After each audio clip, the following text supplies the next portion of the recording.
Hero Siddhu Jonnalagadda ప్రస్తుతం నటిస్తున్న కొత్త చిత్రం జాకు.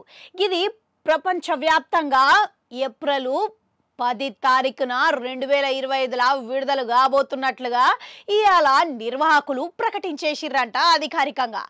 మళ్ళా ఇప్పుడు బొమ్మరిలు భాస్కర్ దర్శకత్వంలో తెరకెక్కుతున్న ఈ సినిమాతోని సిద్ధు జీవితంలోనే మరో మలుపు తిరగబోతున్నది అన్నట్లుగా నిర్వాహకులు అనుకుంటున్నారంట. అయితే ఈ విడుదల తేదీ గురించి మస్తుగా చర్చ మొదలైందంట. ఎందుకనంటే గదే రోజున అంటే ఏప్రిల్ 10 తారీఖున ప్రభాస్ నటిస్తున్న రాజాసాబ్ సినిమా ఇట్లా విడుదలకు సిద్ధమవుతున్నదంట. మళ్ళీ ఈ సినిమా పనులు ఇంకా పూర్తి కాలేదని, పోస్ట్ ప్రొడక్షన్ పనులు ఆలస్యమయ్యే అవకాశాలు ఉన్నట్లుగా చెప్తున్నారన్నమాట. టాకీన పడుతున్నది. ఇక అందుకొరకు ఈ సినిమా వాయిదా పడే అవకాశాలు ఉన్నట్లుగా తెలుస్తున్నది. ఇక ఇదే సమయంలో జాకు నిర్వాహకులు ఇక అది రావట్లేదనే ధైర్యంతోనే విడుదల తేదీ అధికారికంగా ప్రకటించిర్రా అనే ప్రశ్నలు తలెత్తుతున్నాయంట. ఇక ఇప్పుడు డీజే టిల్లుతోని దేశవ్యాప్తంగా మంచి గుర్తింపు తెచ్చుకున్నాడు సిద్ధు జొన్నలగడ్డ.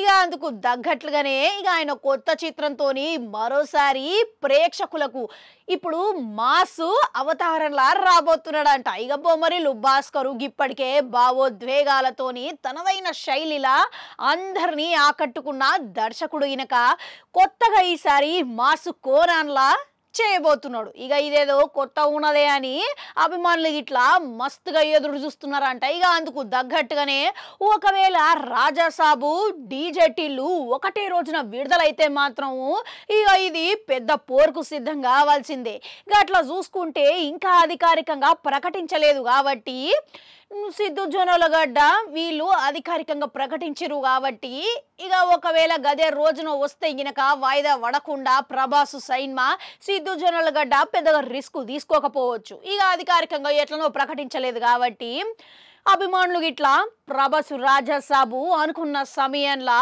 రావాలి అని చెప్పి కోరుకుంటున్నారు. ఇక మరోపక్క తెలుగు పరిశ్రమ వర్గాలు ఏమో ఒకవేళ ప్రభాస్ రాజాసాబు సినిమా విడుదలకు వాయిదా పడితే గినక అదే రోజున విడుదలయ్యే మన సిద్ధు జొన్నలగడ్డ జాక్ సినిమాకు మస్తుగా కలిసి వచ్చే అవకాశాలు ఉన్నాయని అంటున్నారు.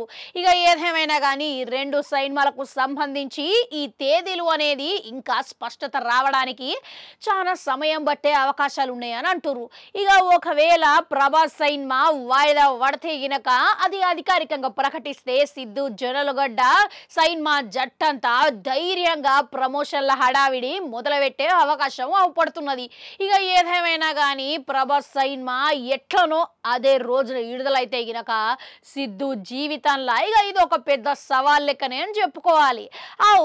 ఇప్పుడు ఒకవేళ ప్యాన్ ఇండియా స్థాయిలో రాజాసాబ్ వస్తున్నది గినక ప్రభాస్తో పోటీ తట్టుకొని మరి సిద్ధు జొన్నలగడ్డ నిలబడే అవకాశాలు ఎంతవరకు ఉన్నాయంటారు?